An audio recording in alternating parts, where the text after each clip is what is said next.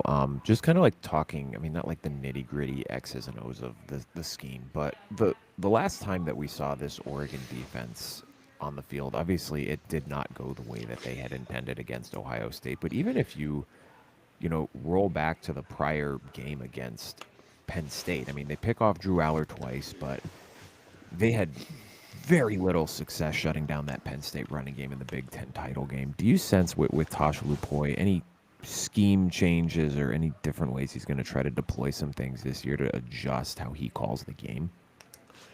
That's a great question, Ryan. And you are right. In those last two games, they gave up 523 yards and 37 points to Penn State. They followed that up by giving up 500 yards and 41 points to Ohio State. In those last two games, they were fifth from last in college football. In that they gave up 15 plays of 20 yards or more in those two games. I mean, that is hideous. They got out-schemed. They got worked by both the Buckeyes and the Nittany Lions. There's no doubt about it. And that sort of demands from Coach Lupoi that he do some self-scouting and some reevaluation and look at the game plan that he brought to those games and make some really strong adjustments, because a lot of that's on him. He had the same players that had a number 16 defense over the course of the year in scoring defense, but they didn't look like one in those last two games. So yes, I'm very interested to see what adjustments they make. I'm also interested to see if maybe Dan Lanning takes a little firmer hand in the defensive play calling and the defensive game planning. He's done a good job of trusting his coaches and developing his coaching staff, but the performance they got out of that group last year just wasn't good enough to be a playoff-worthy defense, and the expectations are much higher this season.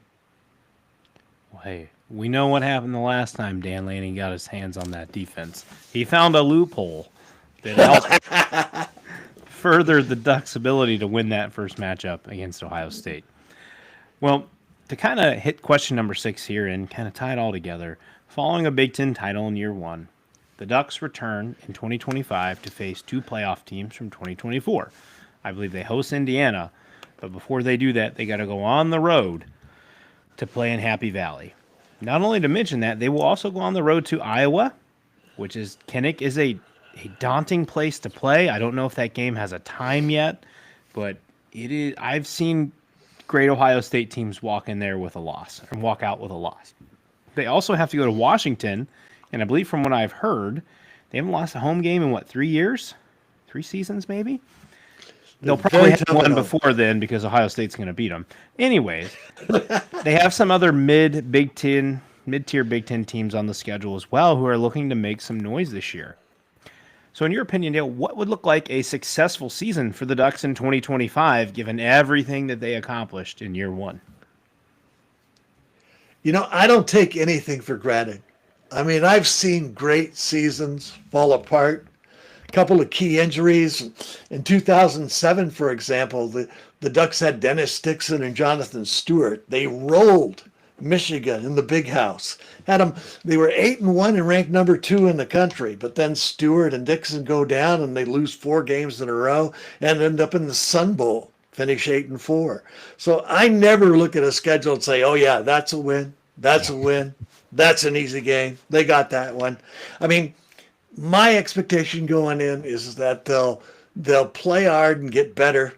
A successful season would be 10 wins and making the playoffs with a better performance in the playoffs. Whether they get there or not, there's some tough turnarounds, as you pointed out. After they go to Penn State and play Happy Valley in a night game, in a whiteout, prime time on NBC, they turn around and host Indiana, which will be a tough out this year. I mean, Fernando Mendoza and that RPO offense, A lot of talent coming back.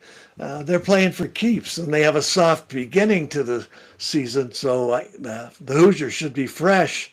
And later on, after the Iowa game, which will be probably a night game in Kinnick, they play Saturday night in Kinnick, and then turn around and play Friday against Minnesota in Autzen Stadium. That, Saturday, travel to the Midwest, come back and play Friday night in your own building against a pretty solid Minnesota team. That's an easy place to maybe get tripped up if you're not paying attention. I will say this, over his 3 years, Dan Lanning has not lost a game to an unranked team. And throughout his tenure at Oregon, he's 35-6. He's done a great job of preparing his team for environments, preparing his team for situations. The Ducks went into the Big House last year and kind of embraced the atmosphere. When he prepared his team for jump around at Wisconsin, and they gutted it out in the fourth quarter and won the game. So he does a good job on the mental side of the game, giving his team a focus every week. And I think that's one of the reasons why he's been so successful in his first 3 years as a head coach. Well, listen, Dale, you mentioned that Minnesota game. I thought that was going to be the Purdue game for them last year, where it's the week after Ohio State. You have a short week. You have to go to the Midwest. But what I did not account for was that Purdue was astronomically bad last year. Yeah. I'll just put it flat out there. Straight ass. Listen, it was cool to go to Purdue, see the campus there. We're still trying to work behind the scenes to figure out our game this year. But to get to see Oregon in person. Might have to be this Oregon-Minnesota game, Clinton. It's Friday night. You want to go to Minnesota, Oregon? That could be fun. I think we could swing that. What date is that? The 14th of November. Yeah. PJ Fleck. What day does Ohio State play UCLA? Because I'm currently possibly committed to that game. Oh, brother, hold on. But I could probably negotiate with Xavier, Ryan, if we wanted to go to Autzen.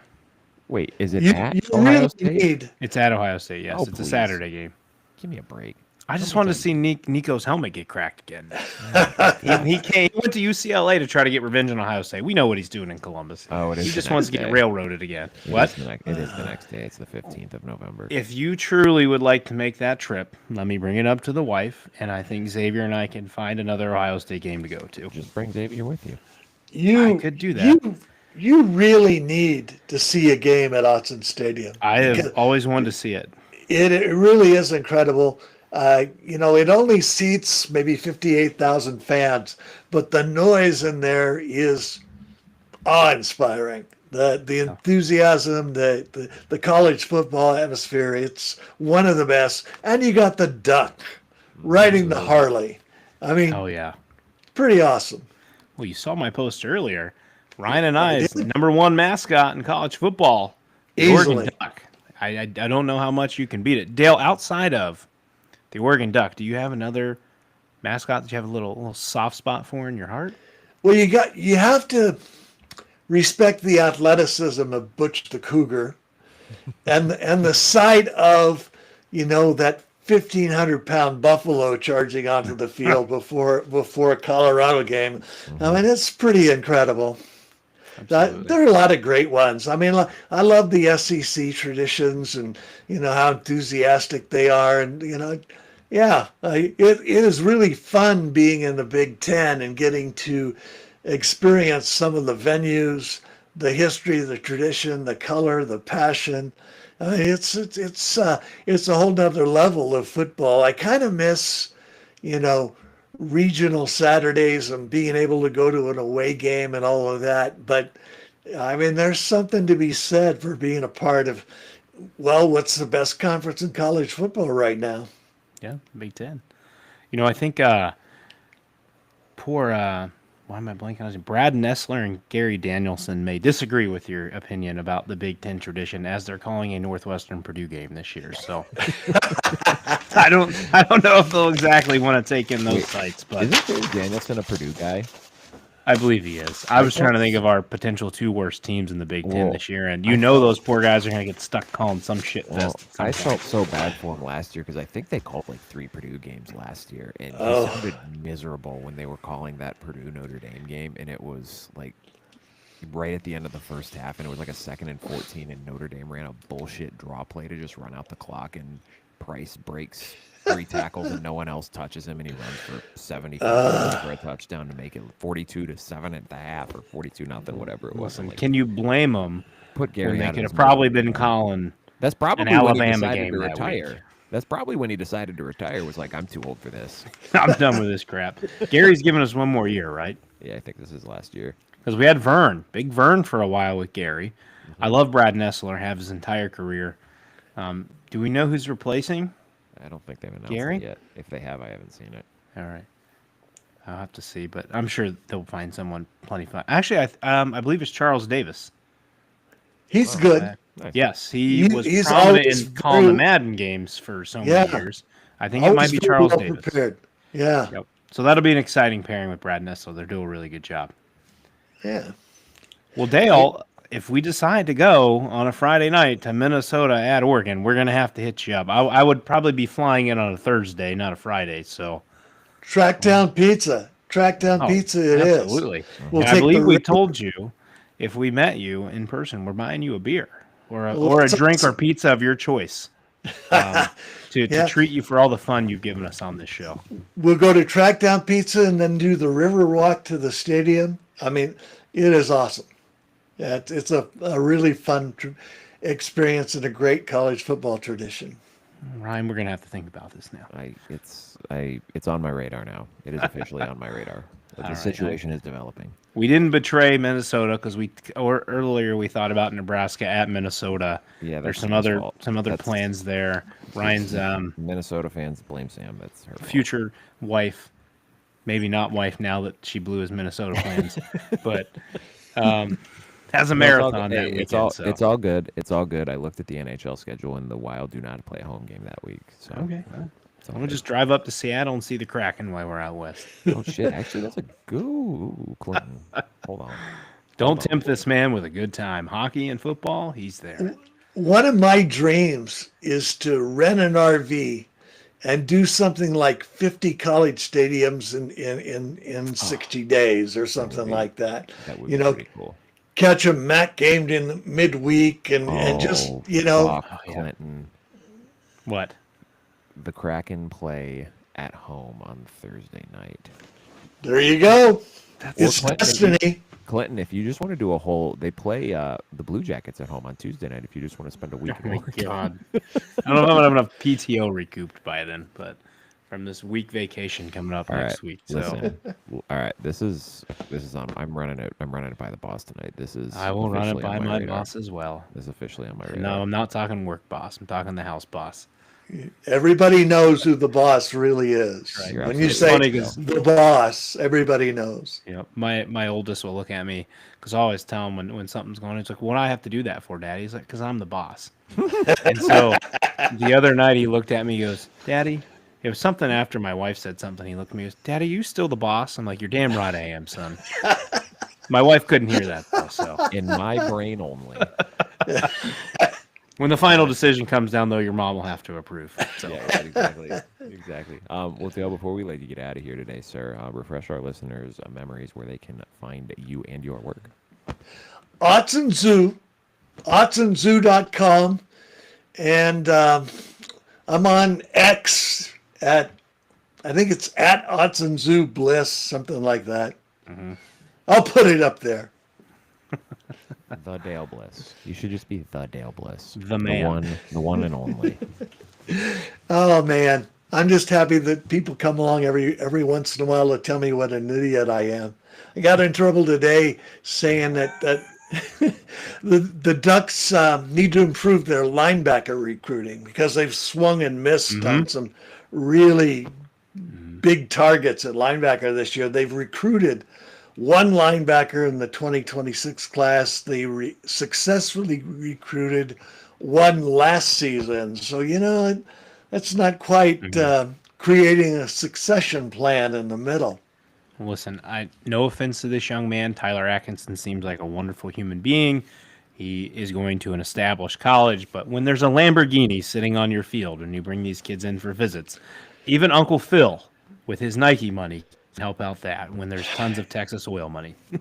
Pretty tough to beat a like Lamborghini and Texas oil money and a school with a great tradition and a really strong upward curve. I mean, Maybe he will change and think again when they walk into Columbus and they take a beating from the Buckeyes on August 30th.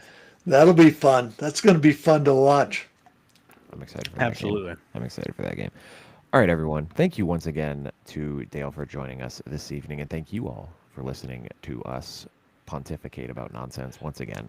I love when these go off the rails at the end. That's my second favorite part. The content's always great. Our last show, third and last show of the week tomorrow night, we are talking with Jeff Ehrman about the Maryland Terrapins, and then Clinton is leaving me for a week, and I'm doing 4 solo episodes next week. So we'll talk about that more tomorrow night.